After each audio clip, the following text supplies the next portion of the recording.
Good morning बच्चों, very warm welcome to DTC.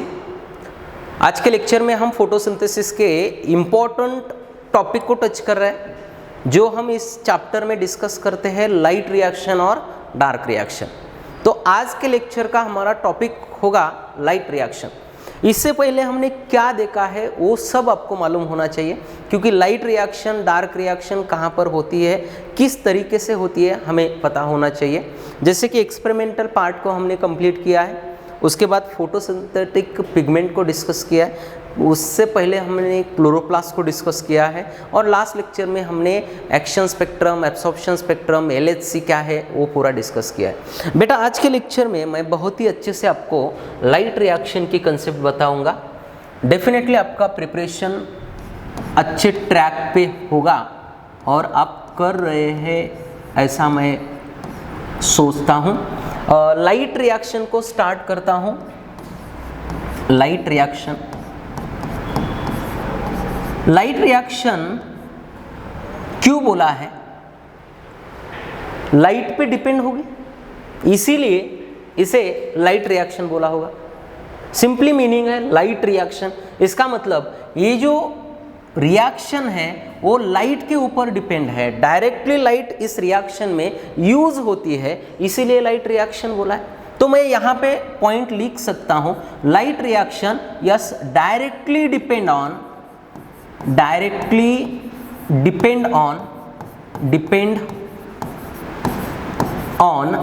sunlight, directly depend on sunlight, hence name given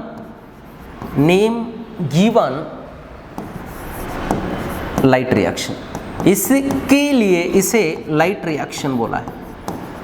directly sunlight के ऊपर depend है, so light reaction. Light reaction में कौन सी important steps होती है? Important steps होती है। ये बहुत ही इंपॉर्टेंट स्टेप आपको पता होनी चाहिए। जो पहली स्टेप होती है लाइट रिएक्शन में वो होती है absorption of light. Absorption of light का एब्सॉर्प्शन होता है। जो सेकंड स्टेप होती है, सेकंड स्टेप वो लाइट एब्सॉर्ब करने के बाद हमें वाटर स्प्लिटिंग देखने को मिलता है। वाटर स्प्लिटिंग या स्प्लिटिंग ऑफ वाटर भी बोल सकते हैं। वाटर स्प्लिटिंग, वाटर का स्प्लिटिंग जब भी होता है, वाटर जब ब्रेक डाउन होता है वाटर का, तो वो ऑक्सीजन रिलीज करता है। तो तीसरी स्टेप है ऑक्सीजन रिलीज ऑफ ऑक्सीजन। और जो लास्ट स्टेप है वो है फॉर्मेशन ऑफ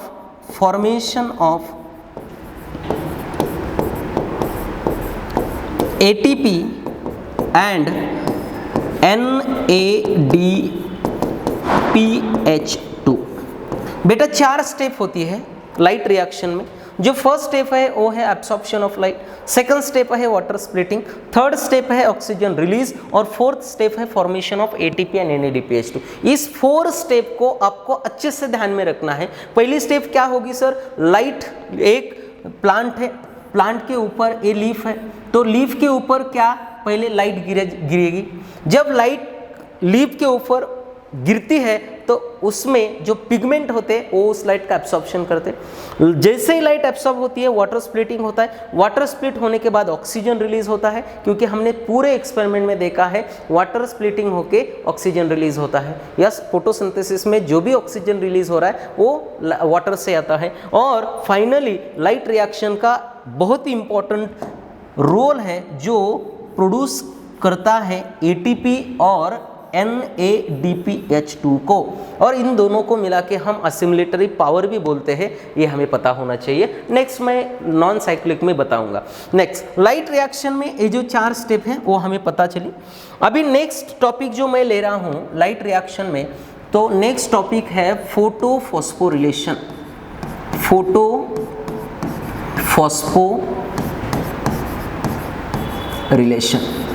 फोटोफॉस्फोरिलेशन का मतलब क्या है? तो फोस्फोरिलेशन का मतलब है बेटा synthesis of ATP from ADP and IP in presence of sunlight. Photo का मतलब है सनलाइट। अगर मैं यहाँ पे आपको दिखा सकता हूँ, अगर यहाँ पे एटीपी का फॉर्मेशन हो रहा है, एटीपी का फॉर्मेशन हो रहा है किसे यूज करके, ADP plus IP inorganic phosphate को यूज करके एटीपी का प्रोडक्शन हो रहा है सनलाइट के प्रेजेंस में। सनलाइट के प्रेजेंस में अगर ये सब हो रहा है तो उसे हम फोटोफॉस्फोरिलेशन बोल सकते हैं। What is the exact definition of photophosphorilation? तो हम बोल सकते हैं synthesis of ATP from ADP and IP in presence of sunlight is called photophosphorilation। बेटा यहाँ पे ADP का फुल फॉर्म क्या है सर? ADP का फुल फॉर्म है एडिनोसिन डाइफॉस्फेट। डाई मतलब दो फॉस्फेट है उसमें, डाइफॉस्फेट। नेक्स्ट आईपी का फुल फॉर्म क्या है? अगर आईपी हम बोलेंगे तो इसका मतलब बेटा inorganic phosphate,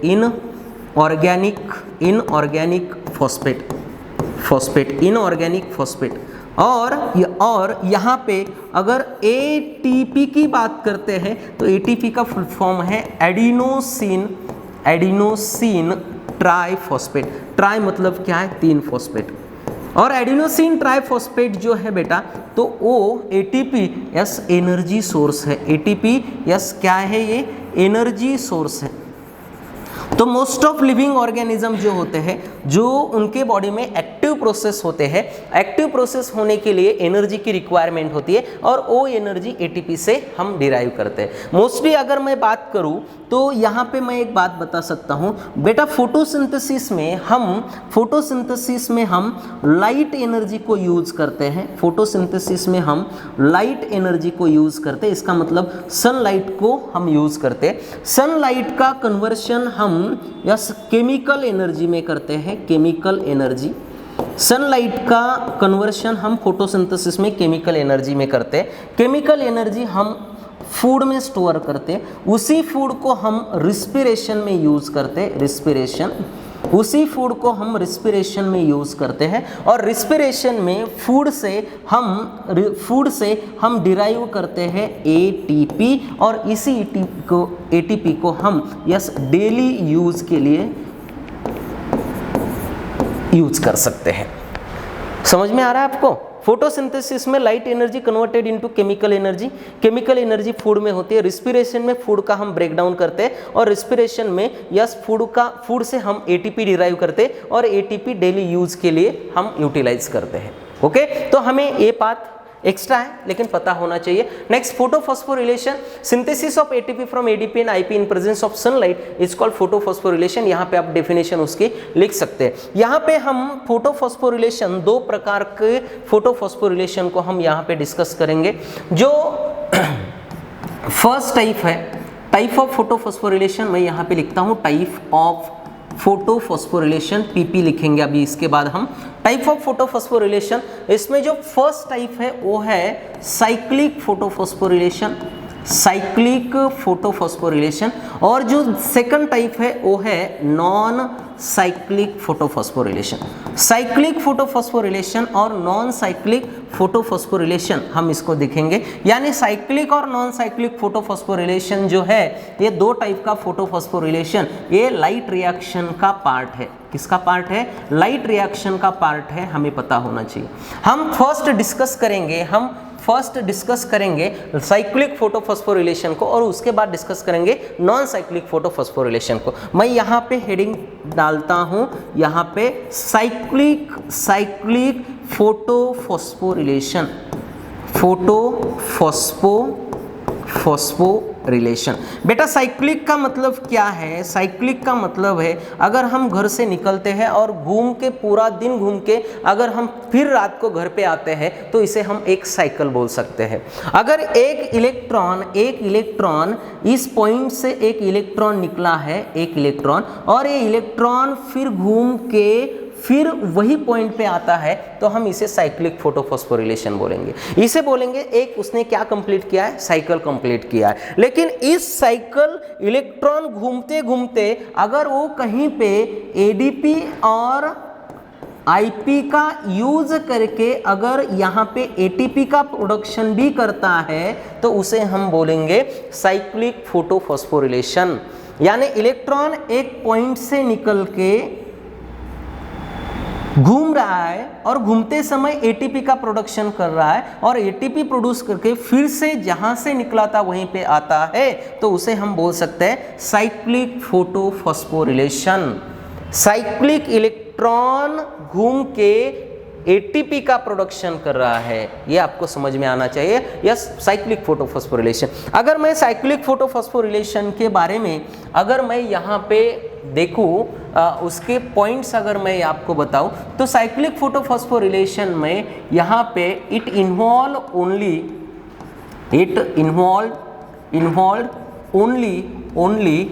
PS1। Cyclic photophosphorylation में बेटा सिर्फ PS1 इन्वॉल्व होती है, PS1 इन्वॉल्व होती है। Next second point, cyclic photophosphorylation की अगर मैं बात करता हूं तो इसकी जो साइट है साइक्लिक फोटोफॉस्फोरिलेशन की, तो साइट है स्ट्रोमा लैमेली। साइक्लिक फोटोफॉस्फोरिलेशन की जो साइट है वो क्या है? स्ट्रोमा लैमेली उसकी साइट है, आपको पता होना चाहिए। साइक्लिक फोटोफॉस्फोरिलेशन का इंपॉर्टेंस एम क्या है? तो साइक्लिक फोटोफॉस्फोरिलेशन का जो एम है वो है सिर्फ production of ATP. Cyclic photophosphorylation में प्रोडक्शन ऑफ एटीपी प्रोडक्शन, यही साइक्लिक फोटोफॉस्फोरिलेशन का एम है। और एटीपी हम क्यों प्रोड्यूस करना चाहते हैं? क्योंकि इस एटीपी को यूज करके हम आगे ग्लूकोज बनाने वाले हैं। तो एम क्या है? प्रोडक्शन ऑफ एटीपी, ये साइक्लिक फोटोफॉस्फोरिलेशन का एम है, हमें पता होना चाहिए। साइक्लिक फोटोफॉस्फोरिलेशन में ऑक्सीजन नॉट रिलीज्ड।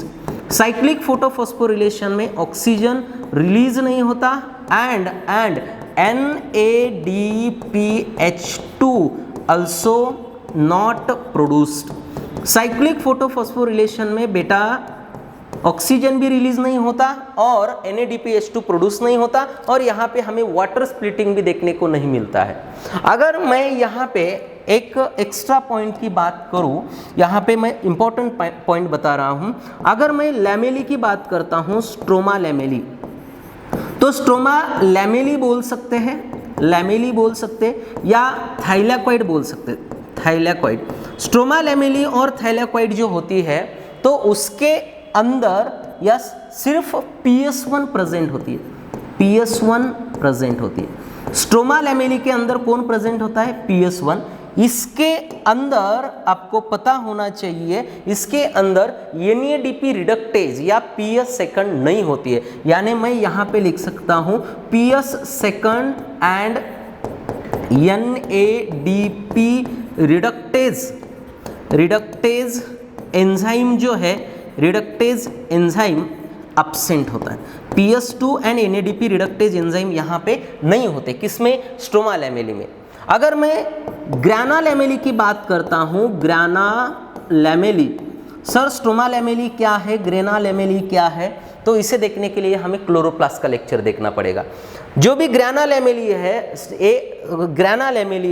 तो ग्राना लैमेली के पास बेटा, ग्राना लैमेली के पास both PS1 and PS2 present होते हैं।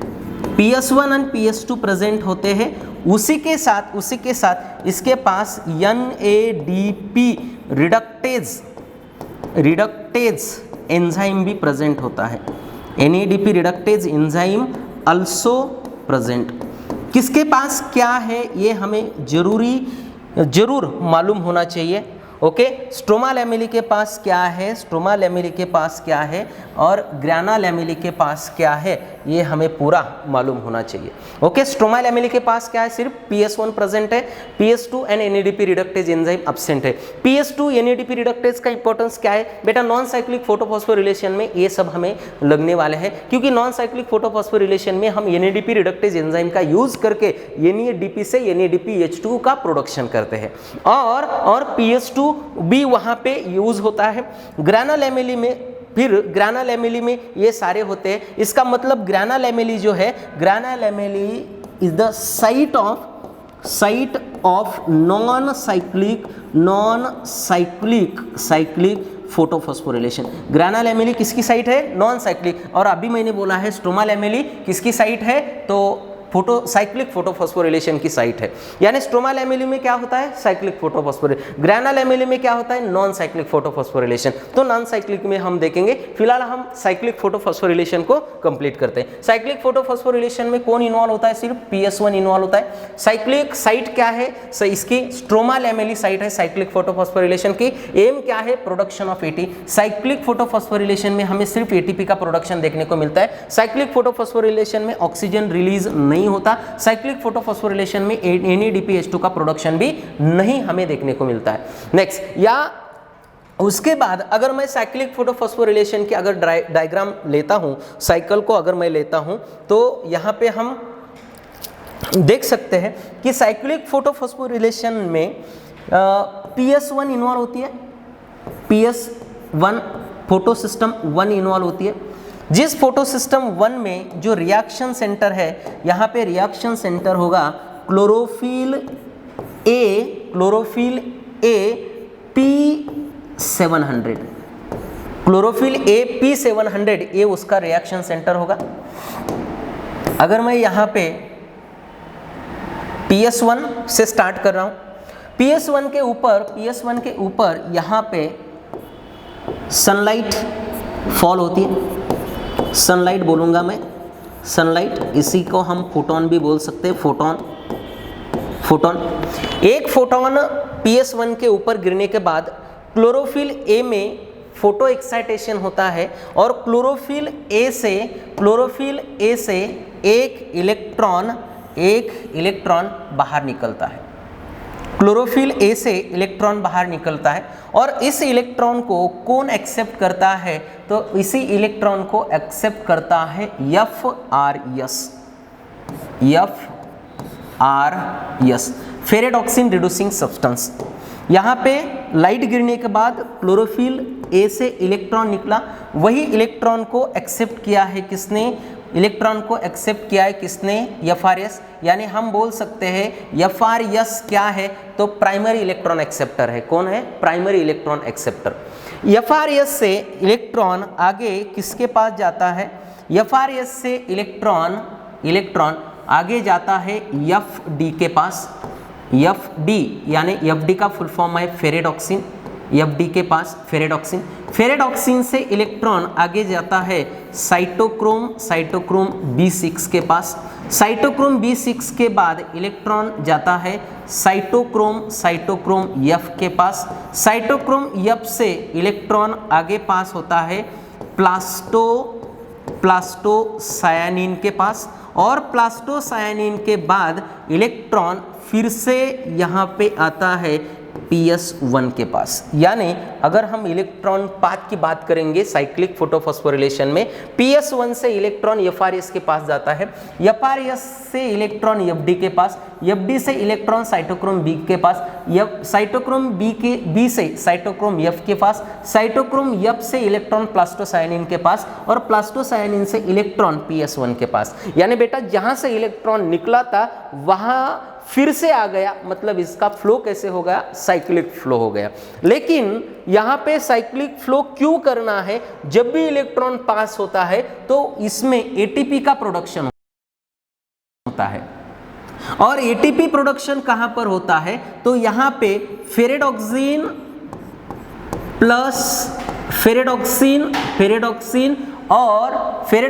और साइटोक्रोम B6 के बीच में फर्स्ट ATP का प्रोडक्शन होता है। किसके बीच में?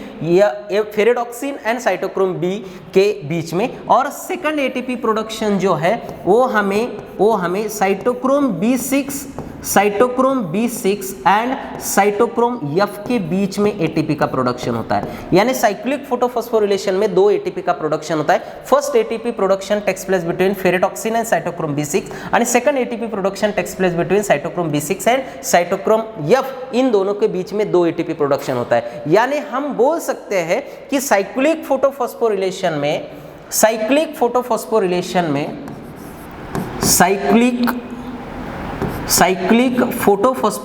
में कितना एटीपी प्रोडक्शन होता है, तो 2 एटीपी का प्रोडक्शन होता है, 2 एटीपी प्रोडक्शन, 2 एटीपी प्रोडक्शन। जो फर्स्ट एटीपी है, फर्स्ट एटीपी वो किसके बीच में प्रोडक्शन हो रहा है बेटा, तो ये प्रोडक्शन हो रहा है फेरेडॉक्सिन एंड साइटोक्रोम B6 के बीच में। और जो सेकंड एटीपी उसमें प्रोडक्शन हो रहा है cytochrome B6 and cytochrome F के बीच में। Cytochrome B6 and cytochrome F के बीच में सेकंड एटीपी का प्रोडक्शन हो रहा है, ये हमें पता होना चाहिए। चलो फिर से एक बार पाथ हम रिवाइज करते हैं। PS1 के ऊपर लाइट गिरने के बाद PS1 से इलेक्ट्रॉन एक्सपेल होता है, वो एक्सेप्ट करता है FRS से ferredoxin, cytochrome B6, cytochrome F, प्लास्टोसायनिन, और प्लास्टोसायनिन से फिर से इलेक्ट्रॉन PS1 के पास आता है। और जब भी इलेक्ट्रॉन ट्रांसपोर्ट होता है उसी टाइम एटीपी का प्रोडक्शन होता है बेटा। इसीलिए इस टॉपिक को हम बोल रहे हैं साइक्लिक फोटोफॉस्फोरिलेशन। आपको समझ में आना चाहिए साइक्लिक फोटोफॉस्फोरिलेशन का मेन इंपॉर्टेंस क्या है सर, प्रोडक्शन ऑफ 2 एटीपी, ये हमारे दिमाग में होना चाहिए। अगर हम साइक्लिक फोटोफॉस्फोरिलेशन को अकॉर्डिंग टू एनसीईआरटी उसकी डायग्राम अगर हम देखेंगे तो उसमें हमें देखने को मिलता है कि एनसीईआरटी डायग्राम में क्या लिखा है, तो एनसीईआरटी डायग्राम में क्लोरोफिल P700 लिया है बेटा। क्लोरोफिल P700 इसका मतलब ही यही है कि यहाँ पे रिएक्शन सेंटर ऐसा क्लोरोफिल ए है जो 700 नैनोमीटर की वेवलेंथ एब्सॉर्ब कर सकता है। यहाँ से इसके ऊपर लाइट गिरने के बाद जब भी यहाँ पे सनलाइट, मैं यहाँ पे लिखता हूँ सनलाइट से जब यहाँ पे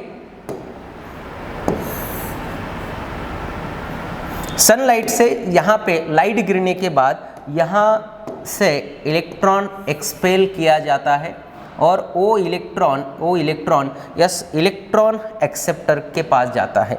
ये इलेक्ट्रॉन कहाँ पे जाता है, इलेक्ट्रॉन एक्सेप्टर, जो प्राइमरी इलेक्ट्रॉन एक्सेप्टर है उसके पास जाता है।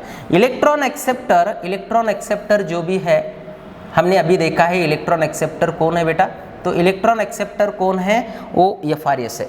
FRS से इलेक्ट्रॉन आगे पास किया जाता है, इलेक्ट्रॉन एक्सेप्टर से यहाँ पे होती है इलेक्ट्रॉन ट्रांसपोर्ट सिस्टम। और इलेक्ट्रॉन ट्रांसपोर्ट सिस्टम जो है, इलेक्ट्रॉन ट्रांसपोर्ट सिस्टम में अलग अलग साइटोक्रोम इलेक्ट्रॉन कैरियर का रोल प्ले करते हैं और यहाँ पे इलेक्ट्रॉन कैरियर का रोल प्ले करते हैं। ओके, इलेक्ट्रॉन ट्रांसपोर्ट सिस्टम, और इलेक्ट्रॉन ट्रांसपोर्ट सिस्टम से फिर से इलेक्ट्रॉन कहाँ पे आता है, तो PS1 के पास या क्लोरोफिल P700 के पास आता है। यानी अगर हम पाथ देखेंगे तो लाइट गिरने के बाद क्लोरोफिल P700 से इलेक्ट्रॉन रिलीज होता है, ये इलेक्ट्रॉन एक्सेप्टर रिसीव करता है, इलेक्ट्रॉन एक्सेप्टर से इलेक्ट्रॉन आगे जाता है, इलेक्ट्रॉन कैरियर सिस्टम के द्वारा ट्रांसपोर्ट किया जाता है और उसी सिस्टम से इलेक्ट्रॉन फिर किसके पास आता है, PS1 यानी P700 के पास आता है। लेकिन एक इंपॉर्टेंट पॉइंट है, जब भी इलेक्ट्रॉन ट्रांसपोर्ट सिस्टम के जरिए ट्रांसफर होता है तो उसी time ADP plus IP adenosine diphosphate और IP को ज्वाइन करके किसका प्रोडक्शन होता है, तो ATP का प्रोडक्शन होता है। यानी यहाँ पर ATP प्रोडक्शन बहुत जरूरी है। इसको एनसीईआरटी में इसी को डिटेल में मेंशन नहीं किया है, इससे पहले डायग्राम में हमने इसे पूरा डिटेल में यहाँ पे लिया है। यानी आपको ये दोनों पाथ अच्छे से पता होने चाहिए बेटा साइक्लिक फोटोफॉस्फोरिलेशन आने के लिए। साइक्लिक फोटोफॉस्फोरिलेशन इसी पॉइंट के साथ कंप्लीट होता है। यहाँ पे सिर्फ मैं हेडिंग डालता हूँ एक बार, cyclic photophosphorylation,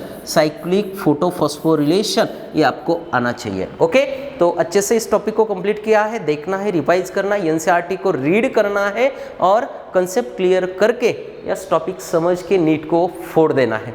thank you very much.